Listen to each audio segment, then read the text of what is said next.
में 5 लाख लड्डुओं के कंटेनरों को हरी झंडी दिखाकर अयोध्या रवाना किया। ये लड्डू प्रसादी 22 जनवरी को रामलला की प्राण प्रतिष्ठा समारोह में वितरित किए जाएंगे। इस अवसर पर सीएम ने कहा है कि जब भी घर से निकलें ओम नमः शिवाय का स्मरण करें तो काम पूरे होते हैं। ये प्रसादी भगवान राम के यहाँ जा रही है। उज्जैन और अयोध्या का संबंध 2000 साल पुराना है। मुझे यूपी के सीएम योगी आदित्यनाथ जी ने बताया था कि ये भौगोलिक स्वरूप विक्रमादित्य के काल का है। ये मंदिर सम्राट विक्रमादित्य द्वारा बनवाया गया था। आपको बता दें, मुख्यमंत्री डॉक्टर मोहन यादव ने घोषणा की थी कि अयोध्या में भगवान राम के प्राण प्रतिष्ठा समारोह में 5 लाख लड्डुओं की प्रसादी श्री महाकालेश्वर मंदिर से भेजी जाएगी।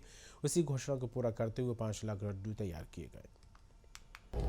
जिस प्रकार से जन जन तक पहुंचाने का काम हुआ है, सच्चे अर्थों में ये बात बिल्कुल अद्भुत है। वाल्मीकि जी के बाद में तुलसी रामायण तक बहुत सारे प्रकार के रामायण और पूरे जीवन के सभी प्रसंगों को रोम रोम तक समाने।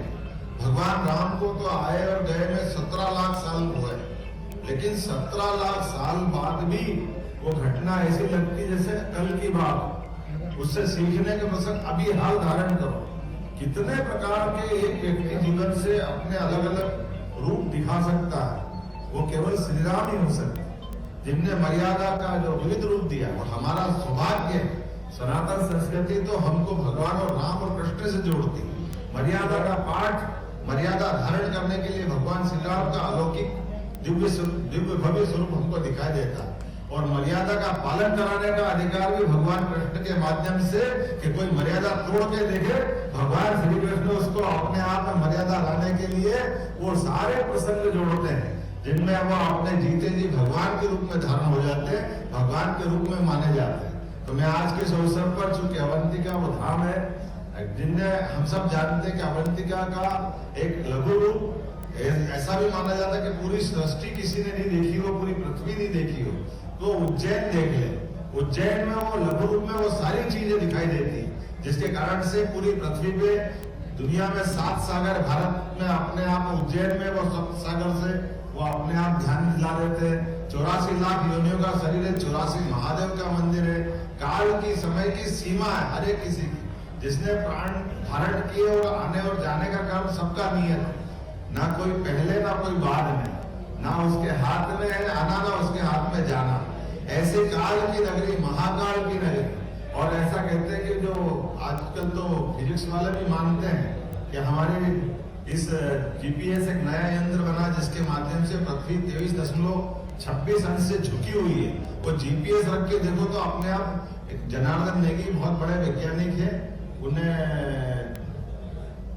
जियोग्राफी की दृष्टि से जब ये यंत्र आया और अभी उनको बताया कि डोंगला नामक स्थान पे वो केंद्र थोड़ा समय के साथ खसक गया, तो उज्जैन से 70 किलोमीटर के रेडियस में आता जाता है, लेकिन सेंटर पॉइंट निकालने के लिए जीपीएस लगाओ तो तुरंत ध्यान में आ जाता।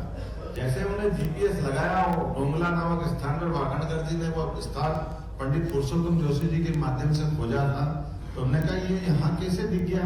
और ये आप लोगों ने यंत्र बने को 15-20 साल हो गए, लेकिन ये वेधशाला बने को तो 30-35 साल होगा, आप लोगों ने कैसे खोज लिया।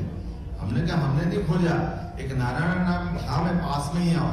वो नारायण नाम वो धाम है जहाँ भगवान कृष्ण और सुदामा ने 5000 साल पहले भी जाकर के वो एक तरह से उस केंद्र की खोज उस शांतिबनी आश्रम के माध्यम से की। तो ये जो हमारा प्राचीन ज्ञान है, उस ज्ञान के आधुनिक यंत्रों से आज पुष्टि कर रहे हैं। ये उसी प्रकार से जैसे 5100 साल पहले भेंट द्वारका का डूबी हुई रूप वहां दिखाई देता है। अब नासा आज कार्बन डेटिंग पद्धति से उसकी आयु की गणना करके बताती है कि हाँ ये घटना हुई थी और ये उसके अवशेष। जैसे उसी प्रकार से जैसे हमको राम सेतु के अवशेष मिलते हैं, उसको भी नासा बताता। तो ये कपोल कल्पित घटना बताने वालों को, उनको आईना दिखाने का काम करती है हमारी सारी ऐतिहासिक घटना है। और ये प्राचीन ज्ञान विज्ञान की इतनी सरिता है। आज के इस अवसर पर मैं अपनी ओर से वास्तव में यशस्वी प्रधानमंत्री को धन्यवाद दूंगा, जिनके संकल्प शक्ति के बाद भगवान राम के उस निर्णय को, नेता सुप्रीम कोर्ट का निर्णय तो पहले भी किए थे। 3 तलाक का निर्णय हमारे सबके सामने सुप्रीम कोर्ट ने निर्णय किया था कि 3 तलाक के आधार पर फैसला दिया जाता है, लेकिन लागू करने वाले